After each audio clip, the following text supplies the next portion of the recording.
Right.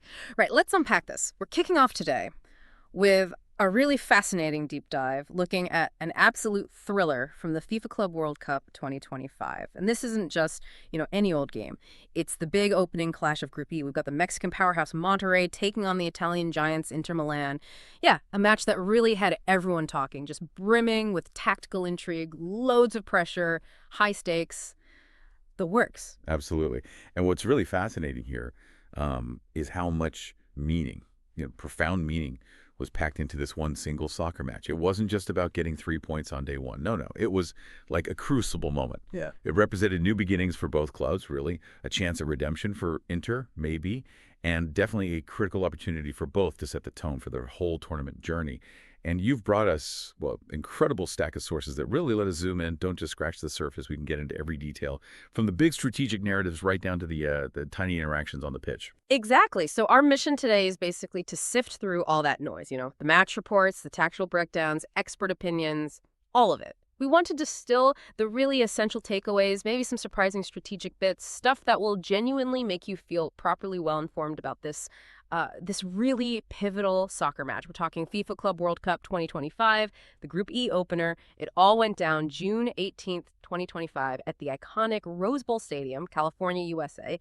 And this match, it was just steeped in anticipation. It really marked the dawn of a whole new era for global club soccer, an era where, let's be honest, the financial stakes are just as sky high as the sporting ambitions. So, okay, let's ground ourselves first. The basic facts of the contest. FIFA Club World Cup 2025, that big Group E opener. The teams, CF Monterrey, the big Mexican powerhouse, facing off against Inter Milan, those legendary Italian titans. The whistle blew June 18th, 2025.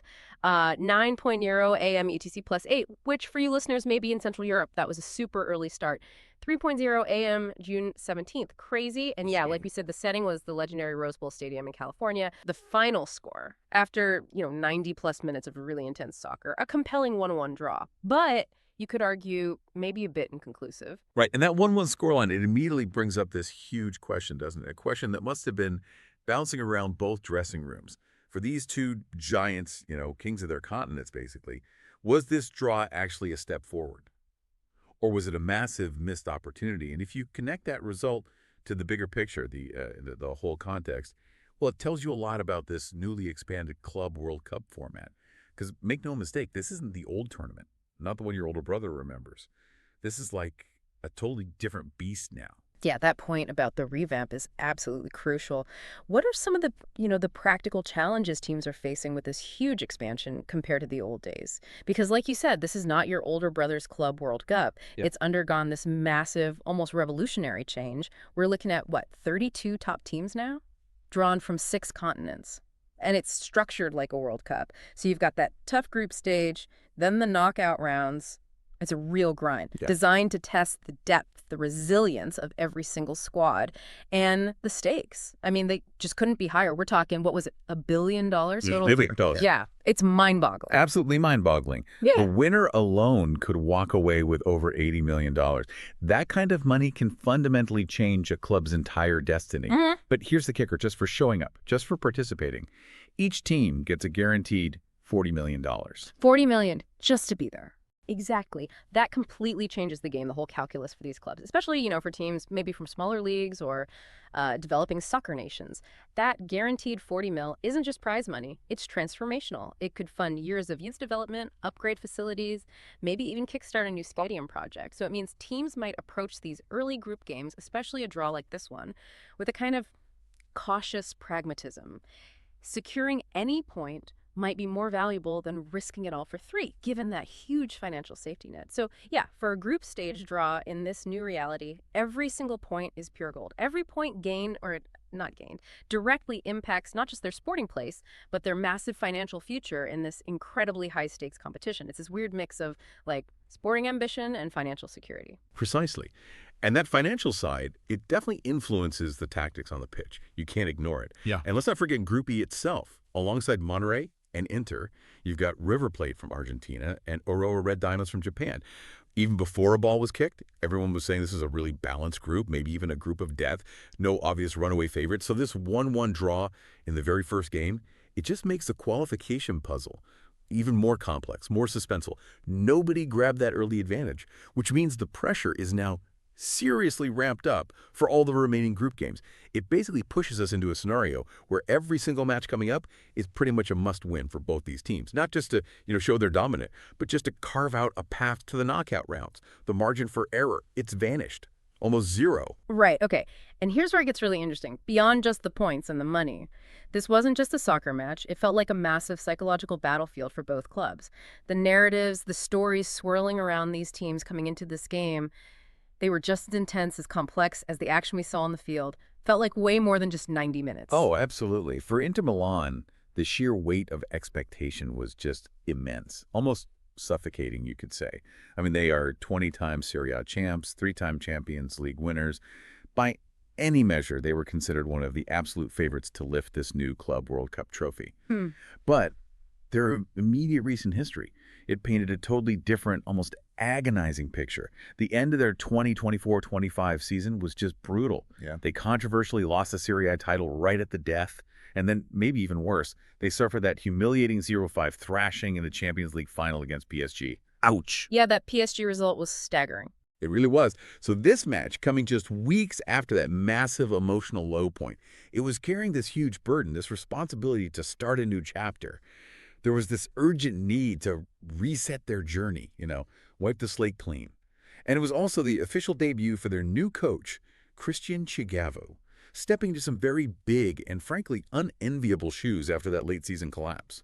So this game was his crucial first step, trying to rebuild glory, regain confidence in a squad that clearly needed a massive mental reset. So the outcome, that 1-1 draw, not getting the win, it undoubtedly casts a bit of a shadow over their early season morale. They couldn't quite restart their journey with that decisive, confidence-boosting victory they so desperately needed. Left a bit of a lingering sense of, oh, maybe things aren't fixed yet. And for Monterrey, the story was just as compelling, but maybe with a different flavor of pressure, different kind of ambition driving them. They're giants in their own right, 5-time CONCACAF Champions League winners. A real Mexican powerhouse, no doubt about it, rich history of dominating their region. But their ambition coming into this tournament was crystal clear, almost tangible. They were desperate, absolutely desperate, to prove they could challenge the established European elite on the biggest stage. They'd also had a rocky start to 2025 themselves. Disappointing results in the CONCACAF Champions League, didn't do great in the Liga MX Clausura either, which led to the high-profile sacking of their previous coach, Martin Demichelis. So for them, this Club World Cup opener was also a kind of baptism by fire. It marked the debut of their new coach, Domènec Torrent, the guy famous for being Pep Guardiola's longtime assistant. A big name appointment for them. Huge. So the outcome for Monterrey. This draw was, well, widely described as a stable and encouraging start, no question. It wasn't just about the point, though. It proves the team's resilience, their strength when things get tough, showed they could stand toe-to-toe with a giant like Inter. And crucially, it earned them massive, well-deserved respect internationally, which fulfills a key part of their ambition, that desire to be recognized among the world's elite. Okay, let's unpack the tactical setup then, because before the whistle even blew, the analysts, the pundits, they had some pretty strong predictions about how this chess match would play out. What were the expectations? Yeah, the consensus beforehand was overwhelming. Pretty much everyone expected a tight, low-scoring tactical contest. And the reasoning was pretty solid. Both teams are built on really strong defensive foundations, those strong defensive cores. Plus, it's almost universal coaching wisdom, right? Especially in a high-stakes opener like this, you tend to err on the side of caution. Don't make a big mistake early. And the new coach factor, as we mentioned, was huge here, defining, really. For both Chivu and Torrent, this was their very first official match in charge. It's like walking a tightrope. One wrong step could be disastrous. So new coaches, they almost always prioritize defensive stability first, avoid the big errors, get a solid, reassuring start. And the massive stakes of this tournament, financial and reputational, only amplified that caution. A loss would be incredibly costly. So it put this sort of tactical handbrake on both managers. Monterrey, of course, they're known for that defensive tenacity, their clinical counterattacks, and Inter, still smarting from that Champions League final hammering, they were desperate to avoid another public collapse. So they were naturally going to be more defensively minded, too. Just screamed cagey affair. So how did they actually line up, tactically speaking? Well, Inter was universally expected to stick with their tried-and-tested 3-5-2 formation. That's what they know. Their main goal was multifaceted, really.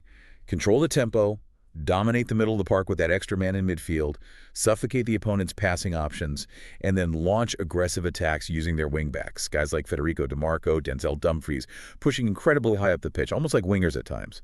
Up front, their main threats, the guys tasked with getting the goals, were that formidable duo, Lautaro Martínez and Marcus Thuram, clinical finishers, intelligent movement, a real handful. And Monterrey? Monterrey was expected to go with a more balanced but still very solid 4-2-3-1. Their core strategy, robust defense first, soak up the pressure, stay compact, and then hit hard and fast on the counterattack. They specifically look to exploit the wide areas, targeting those gaps that Inter's attacking wingbacks inevitably leave behind when they bomb forward. Turn defense into attack in a flash. And the absolute key figure, the cornerstone of their whole defensive setup, was the veteran Sergio Ramos. 39 years old. He wasn't just a defender, he was the leader, providing that invaluable experience, the tactical know-how, that calming presence that just steadies the entire backline. His presence alone was a statement. Right. So how did that play out in the first half? Did it match the predictions? Almost perfectly, yeah. For long spells, the action was exactly what everyone expected. A real midfield grind. Lots of probing attacks from both sides, but not really relentless, all-out assaults. It felt like both teams were feeling each other out, waiting for a mistake, being cautious. But despite that caution, a goal did happen, which shows, even in the tightest games, moments of brilliance or just a lapse in concentration can be punished. Now, based on the 1-1 final score and the attacking quality we know both teams have, it's highly likely Inter broke the deadlock first, probably leveraging that superior individual talent they possess. Could have been a moment of magic from Lautaro or Thuram showing their class, or maybe a really well-worked team move that finally sliced through Monterrey's disciplined lines. But Monterrey, living up to that reputation for unyielding resilience and tactical discipline, they likely hit back before halftime. That equalizer almost certainly came from a rapid counterattack, exploiting that space behind Inter's high wingbacks, catching them off guard. Classic Monterrey. Or, alternatively, it could have been from a perfectly executed set piece. Maybe capitalizing on a moment's lapse in concentration from Inter's defense. Inter's keeper, Jan Sommer, he was undoubtedly crucial in that half. Probably forced into making a couple of really key saves as Monterrey's counters, though maybe fewer in number, were sharp and dangerous when they came. And conversely, Monterrey's defense, especially with Ramos organizing things, they managed to neutralize most of Inter's threats, force them into less ideal shots, maybe from distance. So while Inter almost certainly had way more possession, if you looked at shots on target, it was probably remarkably close.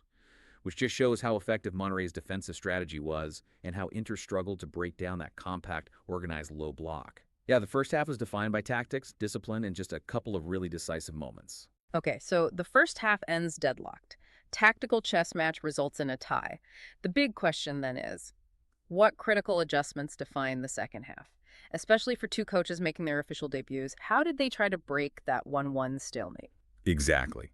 For Cristian Chivu at Inter, that second half was a huge test of his leadership, right from the off. He needed to show not just tactical smarts, but that he could actually inspire Inter to get the win, especially after that rough end to the previous season. He likely pushed his team to really ramp up the midfield control, try and establish even greater dominance there, or maybe he opted for more direct attacking routes, trying to bypass Monterrey's disciplined lines quicker, create clearer chances. And you can speculate, based on Inter's squad depth and recent signings, maybe guys like Piotr Sucic or Luis Henrique, if they weren't starting, were thrown on as subs. The aim there would be clear. Inject fresh legs, add some unpredictability to the attack, try and find a way to unlock Monterrey's stubborn, well-drilled defense. And what about Torrent for Monterrey? What was his challenge? Equally significant, really. He needed to prove his team could not just hang with a European giant, but maybe even snatch a historic win. He likely doubled down on consolidating the defense first. Keep it solid, keep it impermeable. But at the same time, fine-tune that counterattack. Maybe that involved tweaking their transition plays, making quicker decisions in the final third, or even meticulously planning extra set-piece routines, looking for that surprise attack. Knowing those moments can be game changers against technically better teams. So these adjustments, they must have really intensified the battle. Oh, absolutely. The second half certainly escalated the tactical fight. It became even fiercer, tighter, more intense. The rhythm of the game was this constant ebb and flow, wasn't it? punctuated by moments of real high drama. You had turning points like critical saves from both keepers, Sommer for Inter, Cardenas for Monterrey, both likely pulling off saves that looked like certain goals, keeping their teams in it. You can almost picture shots smacking off the woodwork, denying sure goals, or individual moments of brilliance from star players that briefly changed the game's flow, sparked hope, but ultimately didn't lead to that winning goal. What's really notable, though, and the sources consistently emphasize this, is that there weren't any major controversial refereeing calls or red cards reported. And that tells you something, right? It suggests it was a clean, hard-fought, fair contest. Where the soccer itself, the tactical duel, the individual skill, that was the main story, not officiating mistakes or anything like that. And the final moments must have been frantic. Utterly frantic. As the clock ticked down, every second amplifying the pressure, both teams just pushed desperately hard for a winner, throwing caution to the wind a bit. Inter, using their technical quality, the individual skill of their stars, tried to carve open Monterrey's defense with intricate passing, sudden bursts of speed. Monterrey, meanwhile, relied on that trademark stubborn defense, that incredible resilience. Maybe looking for one last lung-busting counterattack to snatch it. The fact that the score stayed locked at 1-1 right until the final whistle, that tells a powerful story in itself. It means the goalkeepers were genuinely heroic, making those decisive game-saving stops, like a last-second block in basketball, you know. Which also speaks volumes about the sheer resilience of both defenses. They bent under immense pressure, but fundamentally refused to break, showed incredible willpower, tactical discipline, or maybe, and this happens a lot in these intense early-season type games, maybe player fatigue just started creeping in during those final minutes, subtly dulling the edge of the attacks, meaning neither side could find that killer final touch. The balance, somehow, was just perfectly maintained right to the end. Okay, let's really drill down on the actual goals then, because in a 1-1 game, these moments aren't just blips on a scoreboard. They are absolutely everything. They're the flashes of brilliance, the momentary lapses, the incidents that ultimately defined the match became the instant highlights everyone talks about. Couldn't agree more. Let's try and paint a picture of how those critical goals might have unfolded, making some educated guesses based on what we know about the teams and the key players. For Inter's goal, given that Lautaro Martínez and Thuram partnership is widely seen as one of Europe's most lethal, well, it's highly probable the goal came from their combination play. Maybe it was a perfect cross, pinpoint delivery from an attacking wingback like DeMarco, who's got that wicked left foot, or maybe the powerful Dumfries just whipped into the danger zone. Perhaps Thuram, using his strength, his physicality, he's 27 now, in his prime, maybe he just muscled his way to poach a goal in the chaos of the penalty area, even to get someone like Ramos who's seen it all. Or, quite possibly, it was Martinez himself. He's the captain, the focal point of their attack. Maybe he scored with one of his typical precise finishes. That's his signature move, really. Shows why he's so vital for them. The move itself might have started deeper too. Maybe an incisive through ball from midfield. Someone like Nicolo Barella, always driving forward. Or the clever Henrik Mkhitaryan, threading the needle, unlocking the defense with their vision. Okay, and what about Monterrey's crucial equalizer? How might that have come about? Well, the sources consistently hammer home Monterrey's strength and defensive tenacity, leading directly to counterattacking opportunities. That's their bread and butter. So their equalizer was almost certainly a classic textbook rapid counterattack. Ruthlessly exploiting that space, Inter's high-pressing, aggressive defense inevitably leaves behind. You could picture a fast-forward, maybe someone with real pace, like German Bertrame, just bursting through Inter's retreating lines, finding the net with a cool, composed finish, catching them cold. Alternatively, and this would have been perhaps even more dramatic, maybe it was a set-piece goal, given Sergio Ramos' towering presence, his aerial ability, his leadership, you could easily see the veteran rising highest, connecting with a powerful header, just showcasing his enduring influence, his knack for delivering in big moments, even at 39. Long-range shots, too. Can't rule those out. From dynamic midfielders like Sergio Canales or Nilson Diosa. Both showed great running, great control, either capable of unleashing a surprise rocket from distance that could catch any keeper out. And you mentioned the keepers before, but worth reiterating their importance in a 1-1. Oh, absolutely crucial. Cannot overstate it. Both Jan Sommer for Inter and Luis Cardenas for Monterrey were immense figures, almost single-handedly preserving that 1-1 scoreline at times. They likely made multiple fantastic saves, maybe some acrobatic ones, throughout the game, denying clear chances, preventing the score from getting away from their team, especially late on when both sides were pushing hard for a winner. Their performances were a huge defining reason it ended 1-1. They were the last line of defiance. And missed chances, always a factor in tight games. A massive factor. And a subtle but vital point in explaining why it stayed 1-1. Both teams undoubtedly had several other chances they just couldn't put away. Could be down to anything, right? A moment of poor accuracy, a rushed shot under pressure, another incredible save from the opposing keeper, a vital last-ditch block from a defender throwing his body in the way. Or maybe even just that split-second hesitation on a fast break that allows the defense that tiny window to recover and snuff out the danger. These missed opportunities, they just added layers and layers of tension and drama to the match. And ultimately, they contributed directly to that tight, almost agonizing 1-1 result. Every chance spurned just amplified the significance of the two that actually went in. So shifting focus slightly, what does this all mean for the individual performances? Who really stood out in this tactical battle? Whose moments of brilliance or maybe just quiet consistency fundamentally shaped the outcome? Right, let's spotlight some individuals. For Monterrey, Sergio Ramos, 39 years young, was just unequivocally immense. His invaluable leadership at the back was tangible. You could feel it. He wasn't just defending.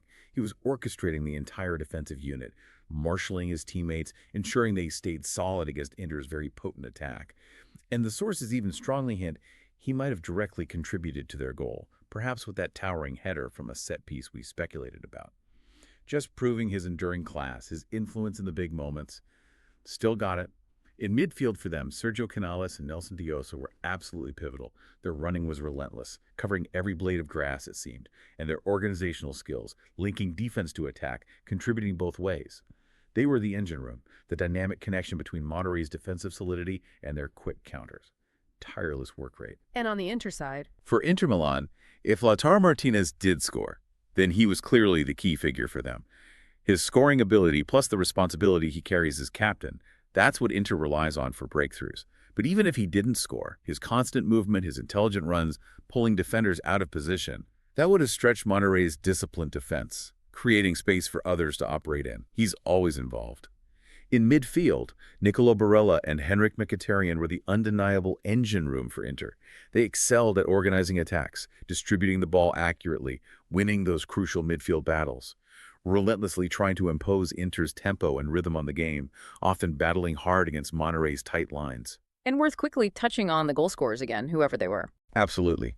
Reaffirming that point, whether it was Lautaro or Thuram for Inter or Berterame or even Ramos for Monterrey, those players were the match heroes. Simple as that. Their ability to seize those key moments under immense pressure and actually convert those precious chances, that demonstrated top-tier quality and had an immediate, undeniable impact on the final result. And, as we've stressed, the goalkeepers, Sommer and Cardenas, were equally brilliant. Their critical, sometimes breathtaking saves were direct, decisive factors in securing the draw, effectively saving points for their teams. Any other players who caught the eye, maybe in less obvious roles? Yeah, definitely. Beyond the main headlines, others made really noteworthy, maybe quieter contributions. For Inter, in that back three, guys like Alessandro Bastoni and Benjamin Pavard provided crucial defensive stability, absorbing pressure calmly, starting attacks from deep, and Federico Di Marco as that attacking wingback. He was a constant outlet, involved in defending but also bombing forward, providing width, dangerous crosses, always a threat.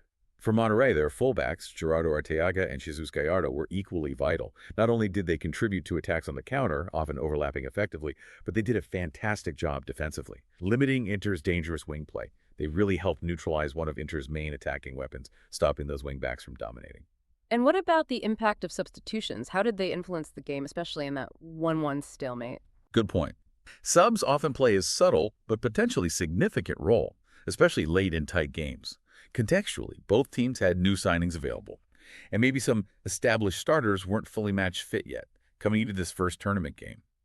We know Inter might have been managing guys like Çalhanoğlu or Fertesi carefully, so you had newcomers like Inter's Petar Sucic and Luis Enrique, or Monterrey's Santiago Mele and Johan Rojas, presumably eager on the bench, waiting for their chance. In a 1-1 deadlock, the coaches, Chivu and Torrent, would have hoped these subs could be the difference maker, inject fresh energy, change the rhythm, provide a tactical edge. Now, while the score ultimately stayed 1-1, which says a lot about the resilience of both sides, those substitutes likely did influence the final stages, maybe by shoring up a tiring defense, creating a couple of late desperate chances, or just strengthening midfield control to see out the draw. However, their ultimate game-winning impact was clearly offset by the opponent's own adjustments, or maybe just the sheer determination of the players already on the pitch. It suggests that while these new signings are promising, they probably still need a bit more time to fully integrate, to really gel with the team's tactics and find their rhythm. Okay, let's give it to the numbers then.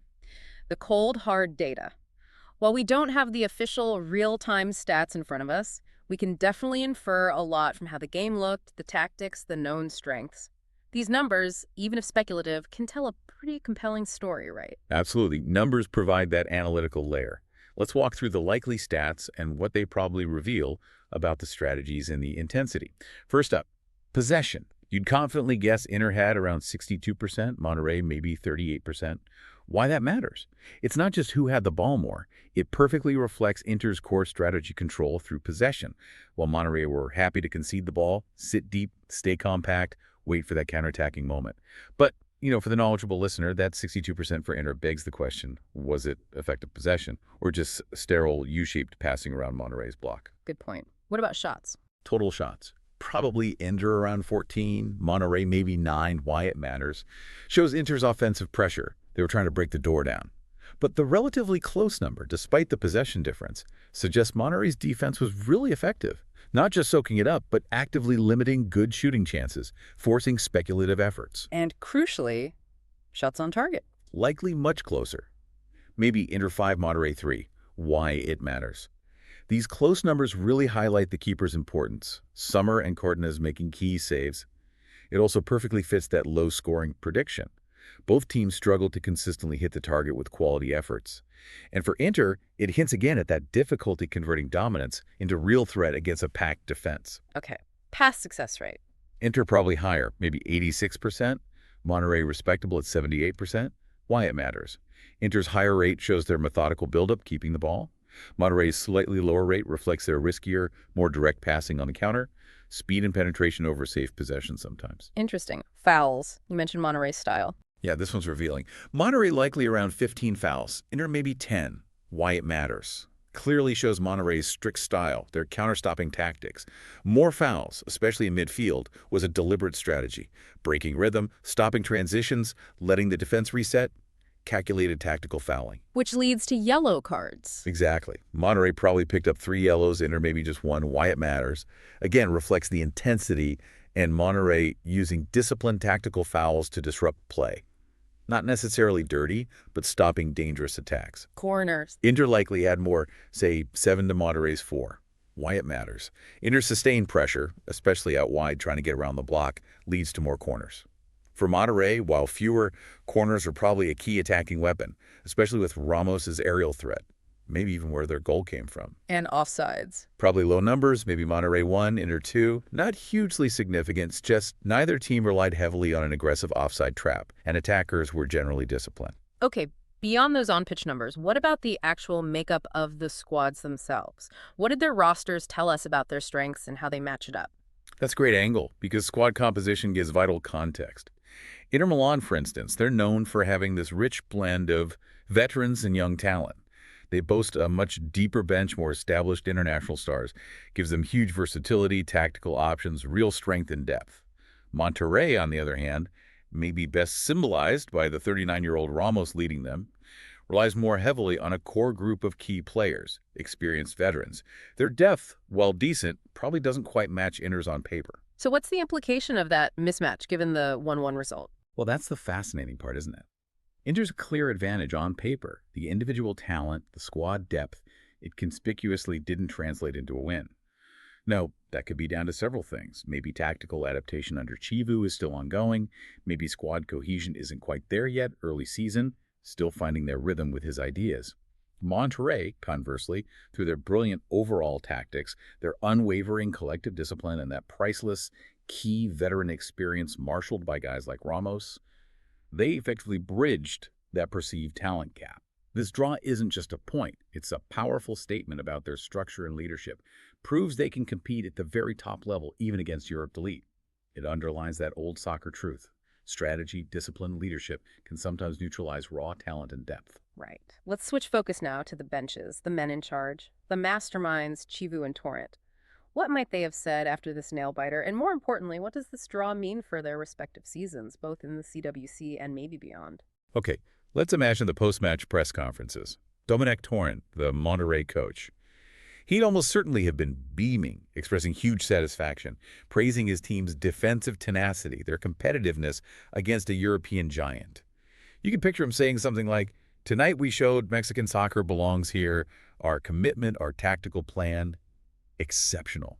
He'd highlight the discipline, the spirit, definitely see it as a positive, strong foundation for their CWC campaign. And Chivu for Inter. A different tone, presumably. Oh, definitely a different tone. Cristian Chivu would likely express clear regret, maybe frustration, at not getting the win. Inter were the favorites, after all. He might say something like, "Look, not the start we wanted, obviously, but it's the first game, a long process. We must be more clinical." He probably emphasized it being the first competitive match under his new system, that the team's still gelling, still adapting. He'd likely pinpoint areas needing improvement, attacking efficiency, maybe some defensive details, and promise they'd learn from it, work hard, move forward. Standard new coach stuff when the result isn't perfect. How would they evaluate player performances publicly? Both would likely praise the team's overall fighting spirit, the resilience shown. Chivu would focus on boosting confidence, urging players to believe they can bounce back, especially in front of goal. Torrent, on the other hand, would commend his team's unwavering discipline, their immense courage in sticking to the game plan against such a strong opponent, really bigging up their mental strength. And explaining their tactical choices. Chivu might offer insights into why he opted for patience at times, or explain specific substitutions. Maybe discuss how the 3-5-2 held up against Monterrey's counter, the balance he was trying to strike. Torrent would almost certainly emphasize how they successfully nullified Inter's attack and created threats themselves through those quick counters, proving his tactical approach worked, especially against a technically superior side. Vindication for his plan. So, zooming out a bit, the overall season impact, specifically for the Club World Cup. Right, the big picture. In Group E, both get 1 point. That immediately makes qualification incredibly tight, complex, no early advantage for either favorite in what was already a tough group. Every single game now feels massive. For Inter's CWC goal, they came in as genuine contenders to win the whole thing. This draw clearly falls short of those huge expectations. The pressure is instantly on them to adjust, quickly, decisively, to guarantee they get out of the group. Failure would be a massive blow reputation, morale potentially impacting their domestic season too. And for Monterrey's ambitions. For Monterrey, they came in expecting a really tough fight. So this draw, it's a profoundly positive result for them. It proves, unequivocally, they can compete with Europe's best on this stage. It's a solid, confident step towards qualification, and the confidence boost, huge. Not just for the rest of this tournament, but for their domestic campaigns too. Reaffirms their powerhouse status. What about the overall trajectory for each team based on this one game? Well, for Inter, Chivu's era has definitely started unevenly. The team clearly needs time to shake off last season's ghosts, fully embrace his tactical ideas. This draw, while not ideal, provides tough, valuable lessons. A reminder they need to be flexible, adaptable against different styles. It's a learning curve. For Monterrey under Torrent, his debut sends a hugely positive signal. After some recent instability, they showed impressive solidity, discipline, competitiveness, a great sign for their future development. This draw injects massive confidence, suggesting they might be turning a corner, both internationally and domestically. And compared to recent history, how does this result stack up? For Inter, compared to that devastating Champions League final loss, this draw, while not a win, at least avoids another collapse. It hints maybe some defensive improvements are already bedding in under Chivu, a start towards restoring solidity. But attacking efficiency clearly still needs a lot of work. For Monterrey, stark contrast. Compared to their disappointing CONCACAF and Liga MX Clausura results earlier in the year, this draw feels like a massive positive turning point internationally. Strongly suggests they might be overcoming that slump, regaining their strength, reestablishing themselves as a force globally. Okay, so let's broaden the lens even further. What does this single 1-1 draw mean for the bigger picture? The ripple effects beyond just these two clubs impacting the whole group, maybe even global perceptions. That's right, the implications spread out. The direct impact on Group E is massive, instantly complicating everything.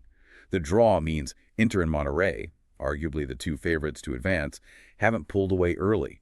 This throws the door wide open for River Plate and Urawa Red Diamonds. Gives them much bigger chance to really compete for those qualification spots. The points gap isn't there. Every single point now is absolutely crucial. It just ramps up the intensity, the unpredictability, makes the group even more thrilling, maybe prone to upsets. And for Inter's global standing. Huge implications. Their Club World Cup performance directly impacts their global ranking, their brand, their reputation. While one draw won't sink them, failing to qualify from this group would seriously dent their elite image, could even affect their pulling power in the transfer market later. As a top European club, the expectation is simple.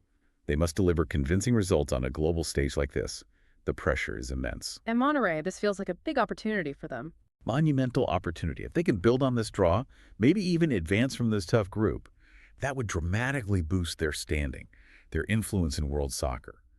That kind of success brings more media attention, more scout interest, potentially better commercial deals, sponsorships, a bigger global fan base, expands their reach massively.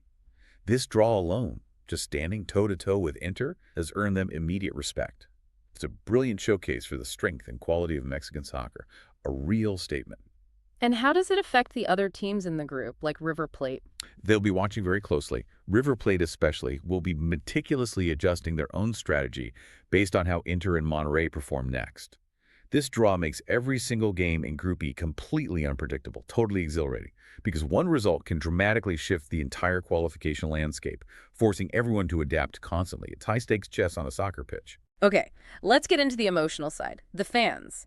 How did they react to this roller coaster? What was the social media pulse like after the final whistle? Because for supporters, it's always about way more than just the result. Oh, completely different reactions, almost polar opposites from the two fan bases as you'd expect from a 1-1 draw like this.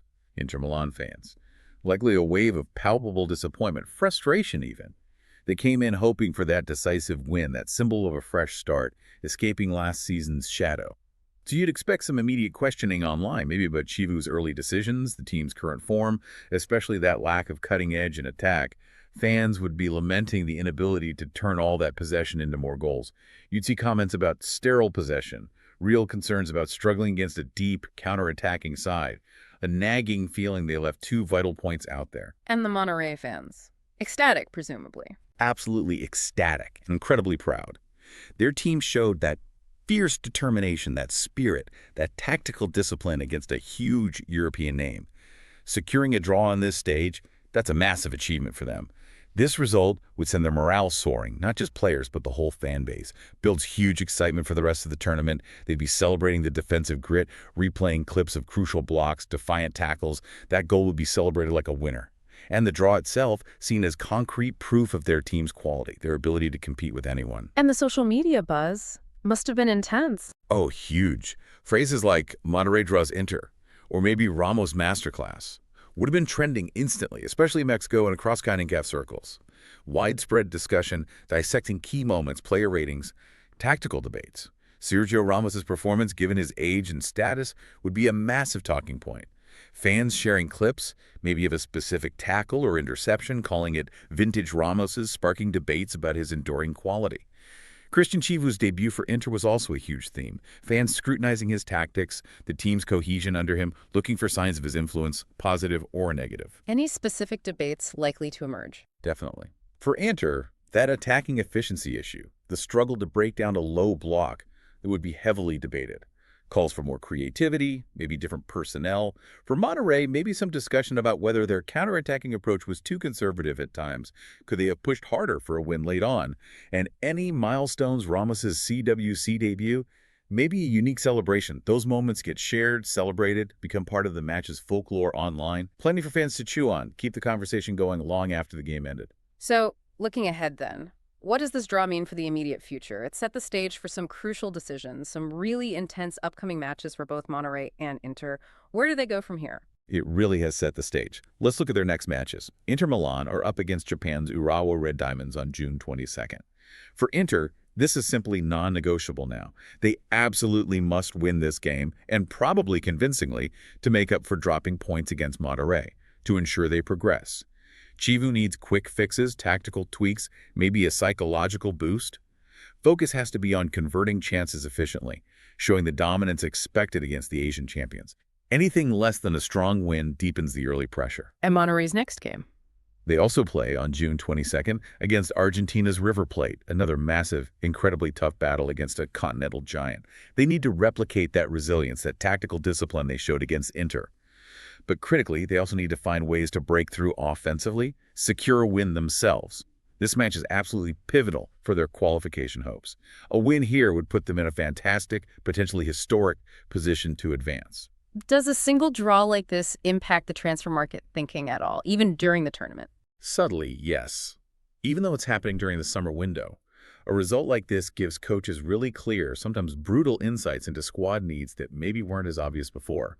For Inter, coming off that rough season end, new coach, the CWC is like a high-pressure test run.